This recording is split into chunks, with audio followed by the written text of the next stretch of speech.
Bismillahirrahmanirrahim. Assalamualaikum warahmatullahi wabarakatuh. Selamat malam rekan-rekan jurnalis yang saya cintai dan saya banggakan. Pada malam hari ini melanjutkan setelah tadi kami konvers terkait dengan tertangkap tangan di KPP Banjarmasin. Pada kesempatan ini kami akan menyampaikan terkait dengan peristiwa tertangkap tangan terduga pelaku tindak pidana korupsi terkait impor barang di Direktorat Jenderal Bea Cukai. Pada hari ini Kamis tanggal 5 Februari 2026, KPK akan menyampaikan informasi lengkap terkait peristiwa tertangkap tangan para terduga pelaku tindak pidana korupsi terkait importasi barang di Direktorat Jenderal Bea Cukai. Kegiatan tertangkap tangan terduga pelaku tindak pidana korupsi ini bermula dari adanya laporan pengaduan dari masyarakat yang diterima oleh KPK, kemudian ditindaklanjuti, dan hal ini juga sebagai bentuk kontribusi konkret dan dukungan publik dalam rangka pemberantasan tindak pidana korupsi. Karena tentunya korupsi menjadi pemberantasan tindak pidana korupsi menjadi tanggung jawab kita bersama, termasuk juga adanya peran serta masyarakat. Bahwa kemudian pada hari Rabu tanggal 4 Februari 2026, tim KPK bergerak secara paralel di beberapa lokasi di wilayah Jakarta dan Lampung. Jadi secara bersama-sama ada yang di Jakarta, kemudian juga ada yang berangkat ke Lampung untuk mengamankan 17 orang yang diamankan dalam tertangkap tangan ini. Yang pertama adalah saudara RJL selaku Direktur Penindakan dan Penyidikan Direktorat Jenderal Bea dan Cukai P2 DJBC periode 2024 sampai dengan Januari 2026. Jadi yang bersangkutan baru pindah ke Lampung. Yang kedua saudara SIS selaku Kepala Subdirektorat Intelijen Penindakan dan Penyidikan Direktorat Jenderal Bea dan Cukai atau Kasubdit Intel P2 DJBC. Yang ketiga saudara ORL selaku Kepala Seksi Intelijen Direktorat Jenderal Bea dan Cukai Kasih Intel DJBC. Yang keempat saudara AND selaku Ketua Tim Dokumen Importasi PTBR. Yang kelima saudara DK selaku Manajer Operasional PTBR. Yang keenam saudara IK selaku Driver saudara ORL. Yang ketujuh saudara DD Driver saudara ORL. Yang kedelapan saudara FLR yaitu pegawai DJBC. Yang kesembilan saudara ADT pegawai DJBC juga. Kemudian ke-10 saudara GIL pegawai DJBC. Yang ke-11 saudara ANT selaku saudara dari saudara ORL. 12 SLS pegawai DJBC. 13 BY pegawai DJBC. 14 CM pegawai DJBC. 15 AND dari PTBR. 16 saudara YHN dari PTBR dan 17 saudara DD dari PTBR. Selain itu tim KPK juga mengamankan barang bukti dari kediaman RJL, ORL, dan PTBR serta lokasi lainnya. Ini karena ini ada beberapa lokasi safe house gitu ya. Yang diduga terkait dengan tindak pidana ini dengan total 40,5 miliar. Dengan rincian sebagai berikut. Uang tunai dalam bentuk rupiah sejumlah 1,89 miliar. Uang tunai dalam bentuk dolar Amerika sebanyak 182.900 US dollar. Kemudian uang tunai dalam bentuk dolar Singapura sejumlah 1,48 juta Sing dollar. Uang tunai dalam bentuk yen Jepang sejumlah 550.000 yen Jepang. Kemudian logam mulia seberat 2,5 kilo atau setara dengan 7,4 miliar. Kemudian logam mulia seberat 2,8 kilogram atau setara 8,3 miliar. Kenapa ini dipisah? karena ini ada dari 2 tempat gitu ya. Ya, kalau ditotalkan berarti 5,3 kilo. Ya, seperti itu. Dan terakhir 1 jam tangan mewah senilai 138 juta rupiah. Adapun konstruksi perkaranya adalah sebagai berikut, bahwa pada bulan Oktober 2025 terjadi permufakatan jahat antara ORL, SIS, dan para pihak lainnya dengan JF, AND, dan DK untuk mengatur perencanaan jalur importasi barang yang akan masuk ke Indonesia. Jadi yang ada permufakatannya itu di jalurnya. Jadi di Bea Cukai itu ada 2 jalur. Ada jalur merah, kemudian ada jalur hijau. Nanti itu yang permufakatkan di antara mereka. Nih, jadi antara tadi perusahaan BR, pihak perusahaan BR dengan pihak oknum dari DJBC.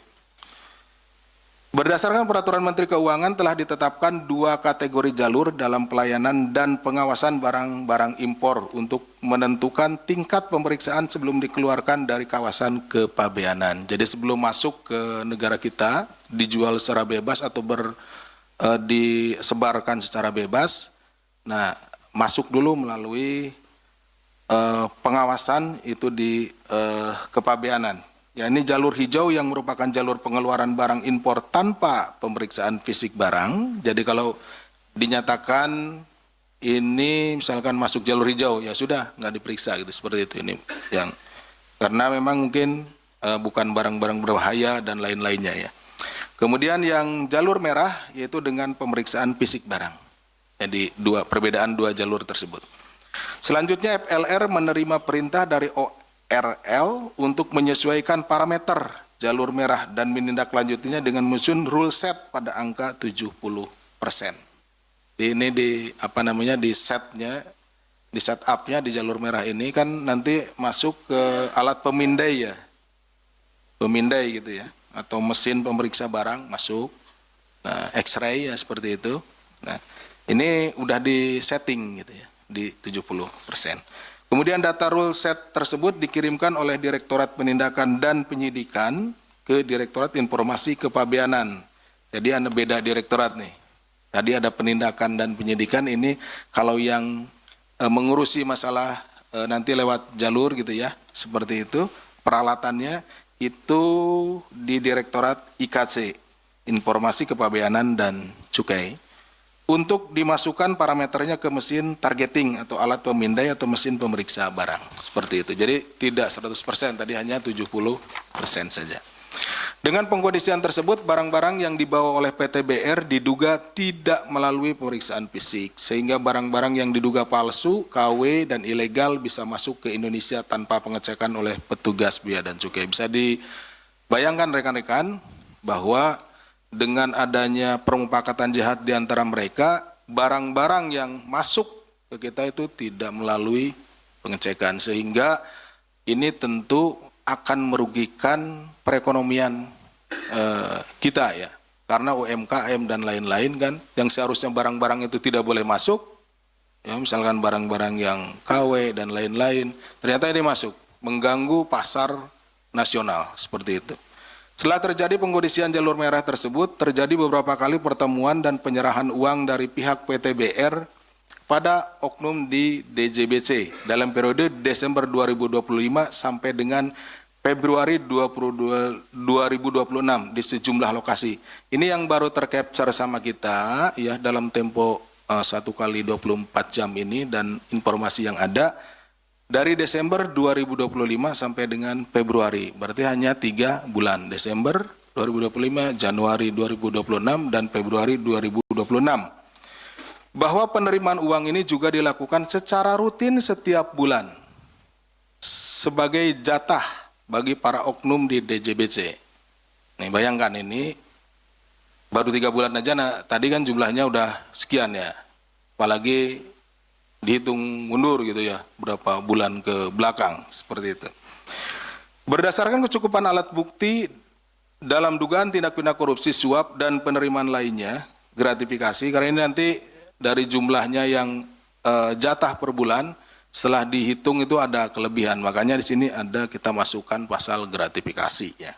Di lingkungan Dirjen Bea dan Cukai tersebut, maka KPK menaikkan perkara ini ke tahap penyidikan serta menetapkan 6 orang sebagai tersangka. Jadi tadi dari 17 orang yang dibawa ke sini untuk dimintai keterangan, kemudian setelah dilakukan pemeriksaan, permintaan keterangan ya, itu setelah melalui proses ekspos, baik pada tingkat kedeputian maupun ekspos pada tingkat pimpinan, gitu ya. Ini dengan memperhatikan kecukupan alat bukti, maka ditetapkan 6 orang sebagai tersangka, yaitu Saudara RZL, Direktur Penindakan dan Penyidikan Direktorat Jenderal Bea dan Cukai periode 2024-2026. Saudara SIS selaku Kepala Subdirektorat Intelijen Penindakan dan Penyidikan Direktorat Jenderal Bea dan Cukai. Saudara ORL selaku Kepala Seksi Intelijen Direktorat Jenderal Bea dan Cukai. Ini dari pihak DJBC-nya. Kemudian dari pihak PTBR-nya, dari swastanya. Saudara JF selaku pemilik PTBR, kemudian Saudara AND selaku Ketua Tim Dokumen Importasi PTBR, dan Saudara DK selaku Manajer Operasional PTBR. KPK selanjutnya melakukan penahanan terhadap 5 tersangka untuk 20 hari pertama sejak tanggal 5 Februari sampai dengan 24 Februari 2026. Penahanan dilakukan di Rumah Tahanan Negara Rutan Cabang Gedung Merah Putih KPK. Nah, mungkin ada pertanyaan dari rekan-rekan, yang ditetapkan 6, yang ditahan 5. Kemana satu lagi? Kan gitu kan? Ya, satu lagi pada saat kita akan, teman-teman di lapangan akan melakukan tangkap tangan, itu Saudara JF melarikan diri. Sekaligus pada kesempatan kali ini saya menghimbau, ya, kami dari KPK menghimbau kepada Saudara JF atau kepada seluruh masyarakat yang mengetahui keberadaannya segera untuk menyerahkan diri ya pada yang bersangkutan. Kemudian terhadap JF nih di sini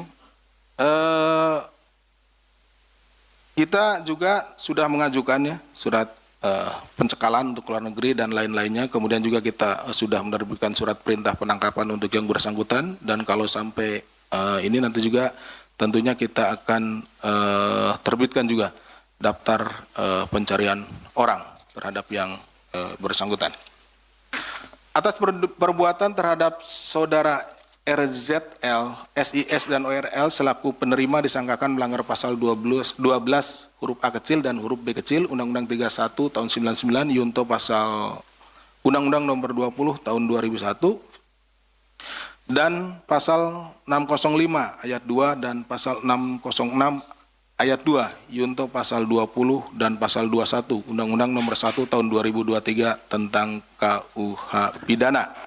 Jadi ini ada penyertaan ya, pasal 20 dan 21. Sementara Saudara JF, AND, dan DK selaku pemberi disangkakan melanggar pasal 605 ayat 1A dan B dan 606 ayat 1 Undang-Undang nomor 1 tahun 2023 tentang KUH pidana.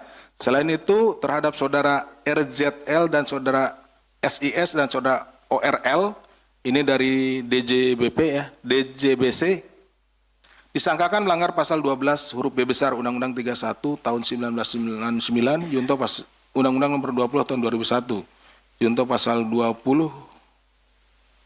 Yunto pasal 21 Undang-Undang nomor 1 tahun 2023 tentang KUH pidana. Ini pasal gratifikasi.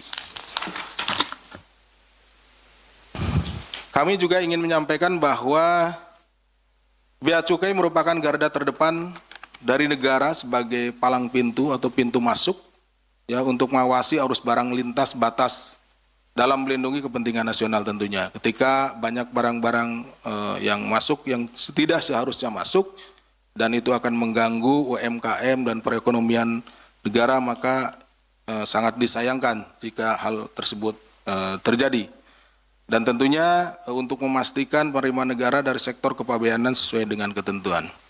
Memasukkan barang impor tidak sesuai prosedur dan ketentuan merupakan bentuk pelanggaran terhadap kepentingan negara dan ekonomi masyarakat karena secara langsung berdampak pada para pelaku usaha mikro kecil dan menengah atau UMKM yang seharusnya mendapatkan perlindungan dari negara. Peredaran barang impor yang tidak sah juga bertentangan dengan visi dan misi Bapak Presiden yang menempatkan penguatan ekonomi rakyat sebagai prioritas khususnya melalui perlindungan dan pemberdayaan UMKM sebagai tulang punggung ekonomi nasional. Tindakan tersebut sekaligus melemahkan daya saing produk dalam negeri, mengancam keberlangsungan usaha masyarakat, serta menghambat upaya negara dalam menciptakan lapangan kerja dan pemerataan kesejahteraan. Oleh karena itu, penindakan yang dilakukan oleh KPK ini merupakan bagian dari upaya dalam mewujudkan tata kelola pemerintahan bersih dan berpihak pada ekonomi masyarakat, sekaligus mendukung peningkatan penerimaan negara secara berkelanjutan. Kami juga ingin menyampaikan ucapan terima kasih kepada semua pihak yang telah membantu kami dalam pelaksanaan kegiatan tertangkap tangan ini, tentunya yang memberikan informasi maupun memberikan bantuan pengamanan selama melaksanakan kegiatan pada Polda Metro Jaya, kemudian juga kepada Satbrimob dari Polda Metro Jaya dan pihak-pihak lainnya yang memberikan bantuan pada saat pelaksanaan kegiatan, dan tentunya kepada seluruh masyarakat yang telah memberikan informasi kepada kami. Selain dari penindakan yang kami lakukan, tentunya ke depan kami akan melakukan upaya pencegahan melalui kedeputian pencegahan dan juga tentunya memberikan pemahaman kepada masyarakat tentang masalah ini melalui kedeputian pendidikan dan peran serta masyarakat. Setelah apabila dari masyarakat ada yang menginginkan koordinasi, kemudian komunikasi dan yang lainnya, kedeputian koordinasi dan supervisi siap sedia untuk bekerja sama dengan seluruh stakeholder dan juga masyarakat. Demikian yang bisa kami sampaikan. Terima kasih. Saya kembalikan kepada Mas Jubir. Assalamualaikum warahmatullahi wabarakatuh.